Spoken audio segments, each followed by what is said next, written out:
Assalamualaikum warahmatullahi wabarakatuh. Alhamdulillahirabbil alamin wassalatu wassalamu ala asyrofil mursalin sayyidina wa maulana Muhammadin wa ala alihi washabihi ajmain amma ba'du. Yang saya hormati semua pengurus, semua dosen, semua yang jabat yang berkhidmat di Unwahas. Wabil khusus Profesor Dr. Haji Nur Ahmad sebagai ketua yayasan, Profesor Dr. Haji Mudzakkir Ali, Rektor Unwahas, semua teman-teman diaspora, semua cabang NU luar negeri yang saya hormati. Ini kepikiran mau nerangkan tentang Khalilur Rahman Ibrahim alaihissalam. Ada banyak riwayat dan saya yakin itu valid bahwa di antara sebab Nabi Ibrahim alaihissalam diangkat sebagai Khalilur Rahman, punya status kekasih Allah Ta'ala, itu karena keresahan beliau, resah seresah-resahnya jika Allah itu tidak dikenali, tidak diketahui eksistensinya oleh makhluknya. Jadi ketika Nabi Ibrahim alaihissalam sugeng, beliau itu ngeluh. Ketika beliau munajat sama Allah Ta'ala, ngeluh, ya Allah, innahu la yahzununi an la ara ahadan ya'buduka ghairi.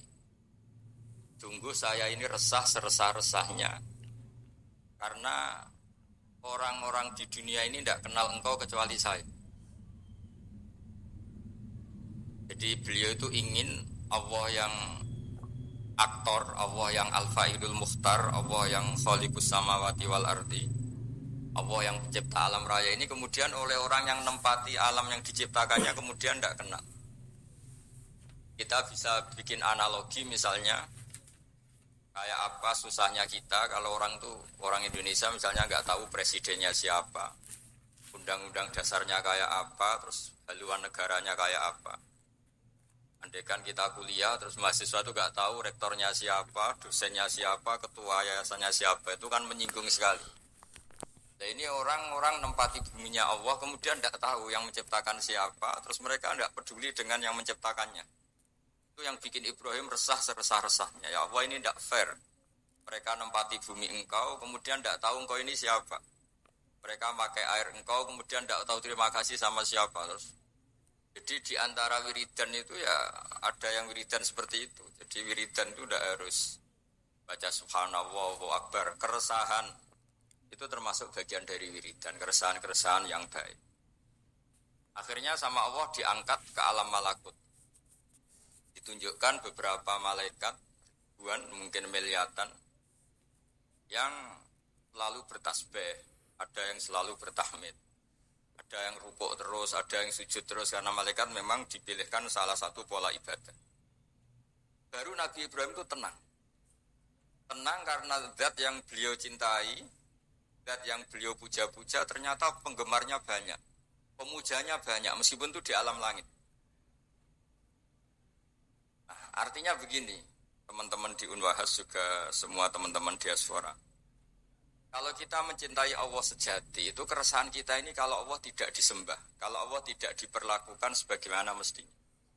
Kalau kita mencintai Rasulullah SAW, ukuran cintanya itu kalau mutiara-mutiara yang dari Nabi tidak diperdengarkan, tidak diketahui. Kita bisa mendidik manusia untuk tahu, misalnya orang tahu mobil Alphard itu mahal. Orang tahu warung paling favorit di Jakarta itu ini. Orang tahu makanan enak itu ini. Tapi kita gagal mendidik masyarakat misalnya untuk tahu hal-hal yang sebetulnya itu jadi kebutuhan mereka. Apalagi kalau tidak ridhonya Allah Subhanahu wa Ta'ala. Jika dalam kitab-kitab tafsir diterangkan ketika Habib An-Najjar akhirnya masuk surga yang di surat Yasin itu. Wajah min aqsal madinati rajulu yas'a itu. Itu pertama beliau masuk surga karena mati dianiaya karena berjuang itu.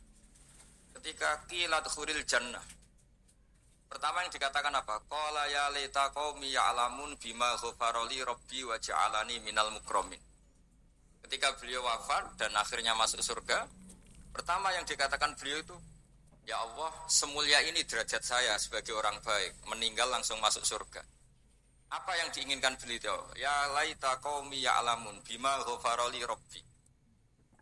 Wah, andaikan derajat seperti ini kaum saya tahu betapa nikmatnya orang bertauhid, betapa nikmatnya orang yang bersujud, betapa nikmatnya orang yang jadi orang hamba Allah yang benar. Ya laita qaumi ya'lamun bima ghafarali rabbi wa ja'alani minal mukarramin. Nah, di sini unggulnya lembaga-lembaga pendidikan, Wahas maupun yang lain, bahwa ketika kita pinter jadi profesor, ketika kita pinter jadi doktor, ketika kita pinter jadi kiai, amanat pertama dari Allah itu apa? Kalau orang sudah pinter itu wajib mengajar, wajib mengertikan yang tidak ngerti, pinterkan yang tidak pinter, karena nikmatnya pinter ini harus dirasakan orang banyak. Dalam sebuah tafsir Imam Syarawi ngendikan, Rasulullah itu target terbesarnya adalah nikmati hal-hal yang harusnya menjadi kenikmatan abadi. Misalnya umumnya orang itu kan bilang bahwa nikmat itu ya makan yang disenengin, ketemu orang yang disenengi, ketemu acara yang disenengin, yang disukain. Tapi itu Nabi mengajarkan kita, nikmat itu ya sholat. Arifna ya Bilal, tolong saya kasih istirahat dengan sholat. Kita bisa bikin analogi, kalau kita punya problem, pasti ingin ketemu orang yang punya kekuatan untuk menghilangkan problem itu. Kalau kita ingin punya hajat dan ingin solusi, ada solusinya, pasti ingin ketemu orang yang mengendalikan hajat itu, yang bikin solusi. Jawabannya, siapapun makhluk itu pasti punya keterbatasan. Siapa yang tidak punya keterbatasan itu? Hanya Allah Subhanahu wa Ta'ala. Jika ketika Nabi banyak problem, ketika ada banyak masalah, karena Rasulullah idza hazabahu amrun badara ila sholat. Nabi itu kalau sedang punya banyak masalah, pasti cepat-cepat sholat. Jika dikatakan wasta'inu bisobri wassalah, kamu minta tolonglah dengan konsisten sabar dan minta pertolongan dengan sholat. Di sini pentingnya lembaga-lembaga pendidikan. Orang itu harus bisa memanage hatinya, memanage keilmuannya, memanage potensinya, supaya semuanya itu menjadikan kenal sama Allah Subhanahu wa Ta'ala, ma'rifatullah. Saya pernah ditanya sama beberapa teman yang kuliah di Inggris, di Amerika, ditanya, Gus, bagaimana cara ingat Allah di negara yang Islam itu minoritas?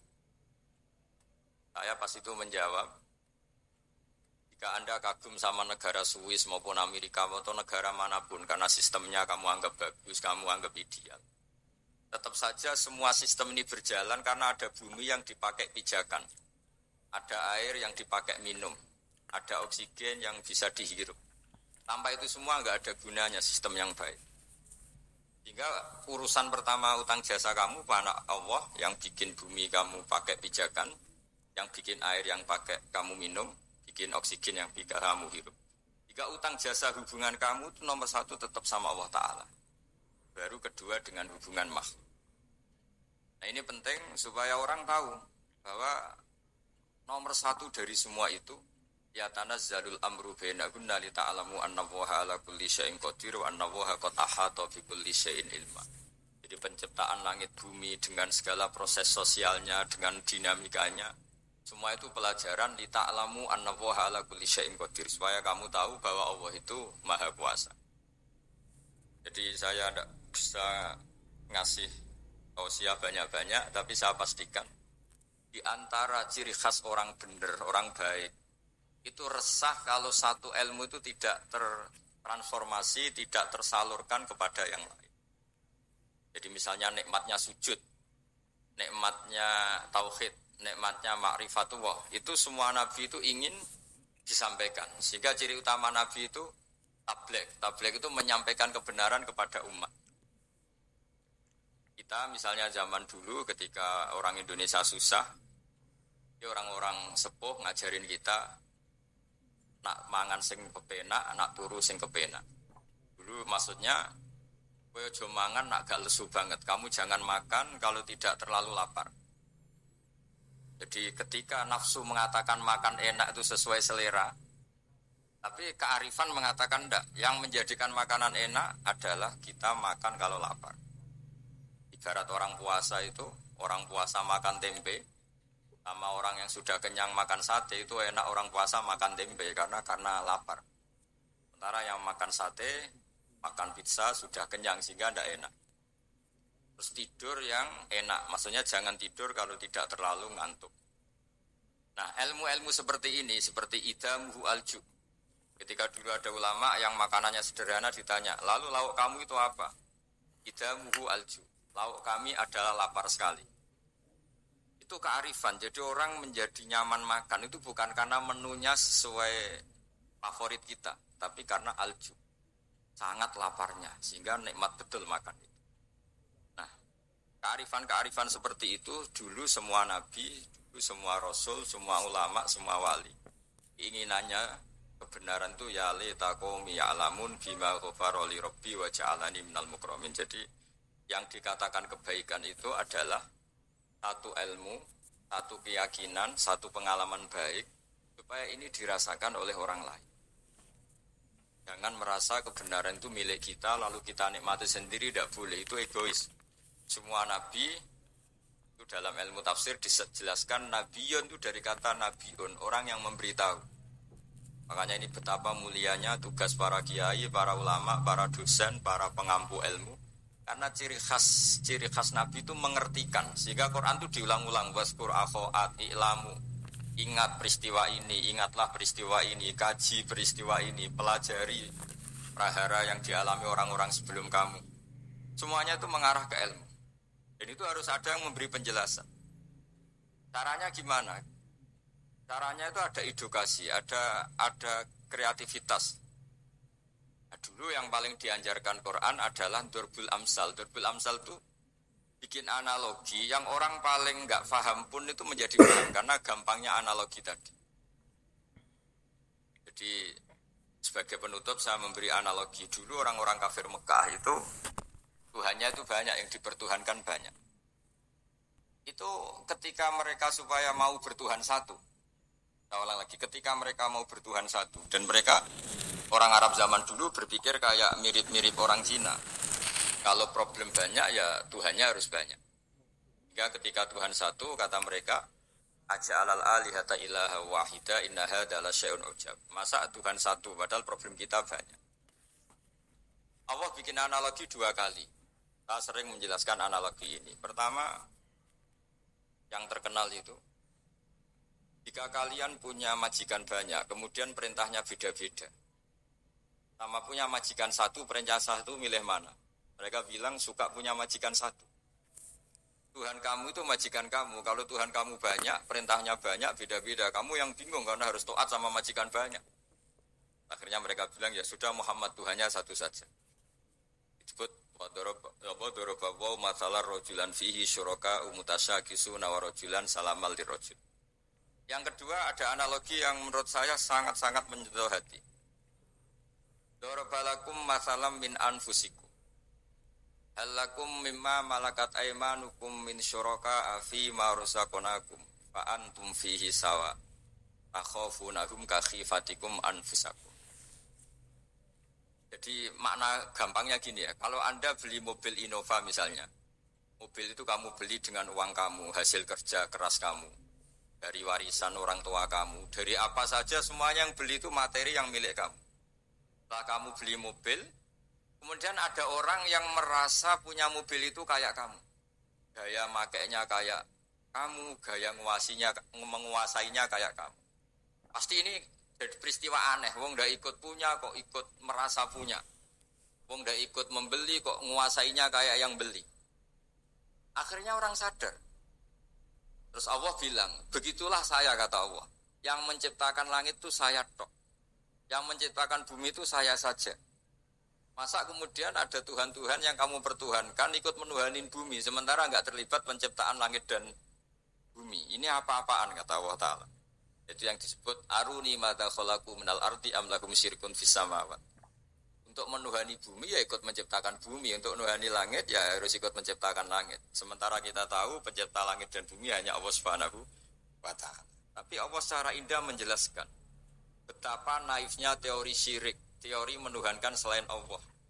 Dengan analogi jika kamu punya barang, yang kamu beli dengan harta kamu, dengan kekuatan kamu, dengan aset kamu. Apakah kamu ridho ada orang lain yang merasa memiliki barang itu setingkat kamu? Itu disebut halakum mimma malakat aymanukum min syuraka fi ma razaqnakum fa antum fihi sawa.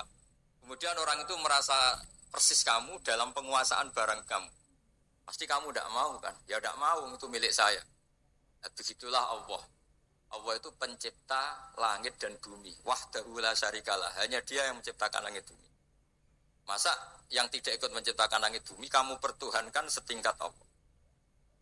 Ini orang-orang penyembah Lata, Uzza, Hubal dan beberapa musyrik-musyrik yang lain sadar dengan analogi itu, dengan ilmu itu, akhirnya mereka mau bertauhid, mau bersyahadat asyhadu alla ilaha illallah wa asyhadu anna muhammadar rasul. Jadi saya mohon bahwa Islam ini agama ilmu, agama yang dimulai dengan kata-kata fa'alam annahu la ilaha illallah. Fa'alam itu ya kenal Allah itu dengan ilmu, fa'alam. Jadi keyakinan akidah itu harus dibangun berdasar ilmu. Itu juga awal Quran turun juga Iqra bismi rabbikal ladzi khalaq, dengan membaca. Dan ketika Allah mengenalkan sifatnya di surat Iqra juga yang dikenalkan apa? Iqra wa rabbukal akram alladzi 'allama bil qalam. Allah itu siapa? Zat yang mengajar. Allamal insana ma lam ya'lam. Allah itu siapa? Zat yang mengajarkan ke manusia apa yang mereka tidak tahu. Jadi semoga ini jadi motivator, motivasi. Semoga para rektor, para dosen, para yayasan, para teman-teman di luar negeri semuanya punya semangat mengajar. Karena di antara sifat Allah yang disebutkan adalah Allamal insana ma lam ya'lam. Allah itu siapa? Zat yang akram, yang dermawan, yang baik, yang sakho, yang rahman rahim.